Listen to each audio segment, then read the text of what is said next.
Good afternoon, welcome to another lesson here on the good old CUD Plus website.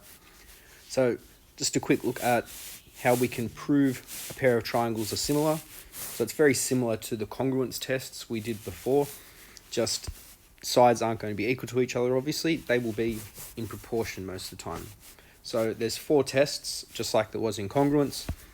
Now, one important thing to note, in these ones here, there is no shortcut for writing them. You have to actually write out a sentence. So, first way of telling if a pair of triangles are similar is if the 3 sides of one triangle are respectively proportional to the 3 sides in another. So in other words, for something like this one here, you need to match up the sides and show that the proportion is the same. So you would have 3 and 6. Okay, so 3 over 6, which is 1 over 2, 5 and 10, so 5 over 10, what do you know, also 1 over 2, and the last pair, 6 and 12, also 1 over 12, 1 over 2. Okay, so they're all in the same ratio, so you can say that they are similar. Next one, so just like there was SAS in congruence, there's a similar test for this. So you have 2 sides of one triangle, 2 pairs of sides of one triangle are in proportion, and the included angles are equal. So it has to be the included angle, just like before. So first, we'll look at the sides in here. We have 3 and 9. So you look at 3 over 9, which is 1 over 3. 5 and 15. So 5 over 15, also 1 over 3. And the angle in the middle is equal. Okay? And you'd have to write the whole thing out. So for this one here, you would write 2 pairs of sides in proportion, sides in proportion, you can just shorten it to that, and then included angles equal. Okay, so you can't write SAS, but you can shorten it a little. Then next one, 2 angles of one triangle are equal to 2 in another. Okay, so you only need 2, because once 2 pairs of angles are equal, the third ones automatically have to be, because the angles in a triangle add up to 180. Okay, so in this one you have 60 and 60, 80 and 80. No matter what, even if I didn't write this bit here, okay, 80 and 60 is 140, 60 and 80, 140. So in each case, the remaining angle would have to be equal to each other. Okay, and a short way of writing all this is they are equiangular. Okay, so there's a short way of writing it. It's not as good as writing AA, but you can just write equiangular. And fourth one, the hypotenuse and the second side of a right angled triangle are in proportion. So it has to be a right angled triangle. You have 2 hypotenuses, 9 over 12, 3 over 4, 6 and 8, also 3 over 4. Okay, so the hypotenuse, so these 2 here, one other pair of sides, and a right angle. Okay, so it's a special one for right angled triangles.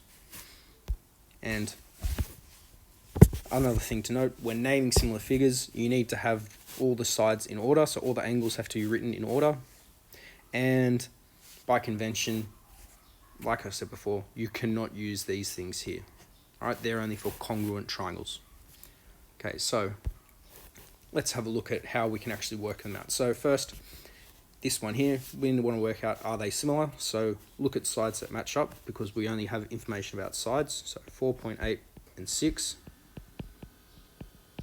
which is equal to, what's that equal to?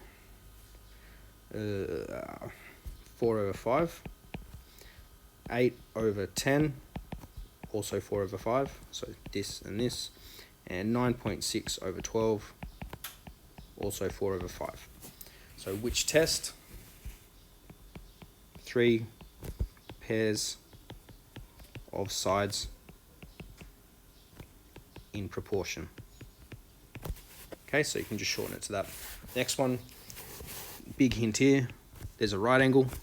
So let's look at the hypotenuses. So 60 over 40 is 3 over 2. And then the other pair of sides is 27 and 18, so 27 over 18, also 3 over 2. So they are similar because the hypotenuses and one pair of sides in proportion. Okay, next. In this one here, you have 42, 75, 42, 63. So at this first part, we can't say they're similar just yet, but we can work out what the other side is. So 42 and 63 add up to 105. So that makes this angle here 75 degrees. And then we have 42 and 42, 75, 75. So they are equiangular. And last ones, you have angles here that are equal. Look at the sides on either side of the angle because it has to be included. So you have 6 and 9, which is 2/3. 8, 12, also 2/3.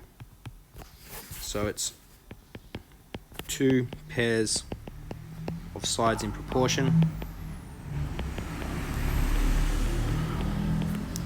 included angles equal.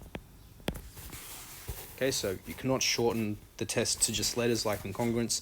You have to actually write a statement. Okay, next. First of all, we need to say why they're similar, and then find what the pronumerals are actually equal to. So, first of all, why are they similar? Well, we've got these angles here are vertically opposite.